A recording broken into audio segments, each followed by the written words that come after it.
Did you see that City's Church in St. Paul was disrupted by protesters last Sunday? And judging by the reaction from some, you would think that the greatest crisis facing American Christianity is noise in the sanctuary.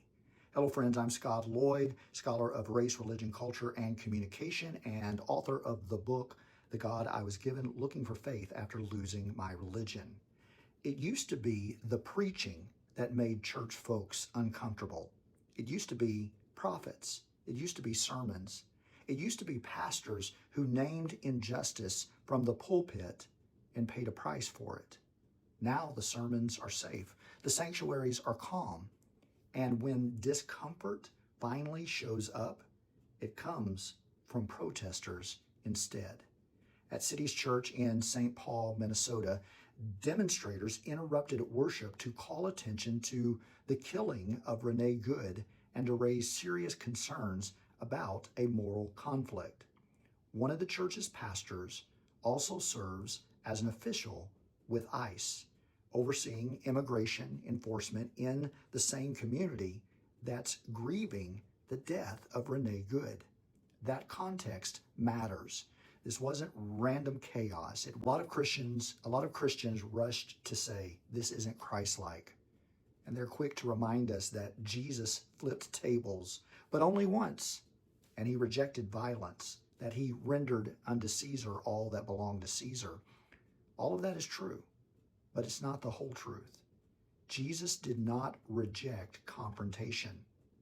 He rejected domination. He didn't avoid tension. He walked into it.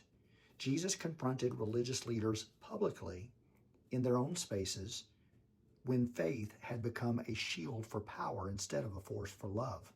The offense in the temple wasn't the disruption. The offense was the hypocrisy that made disruption necessary. Dr. Martin Luther King Jr. understood this too. He warned that people prefer order over justice. A negative peace that keeps things quiet instead of a positive peace that tells the truth. Sanctuaries were never meant to be hiding places from moral crisis.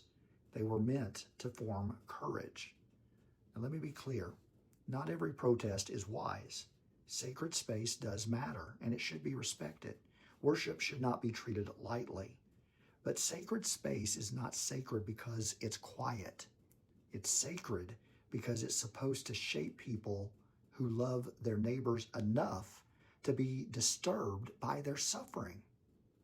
If the thing that offends us most is that worship was interrupted, but not that families are being torn apart, not that a woman is dead, not that power keeps going unchecked, then we need to ask ourselves who we're really protecting. Jesus didn't die for orderly services. He didn't call disciples to stay comfortable. And faith that never gets interrupted by suffering isn't faith, it's performance. So the real question isn't whether the sanctuary was disrupted. The real question is why it took disruption to get our attention at all.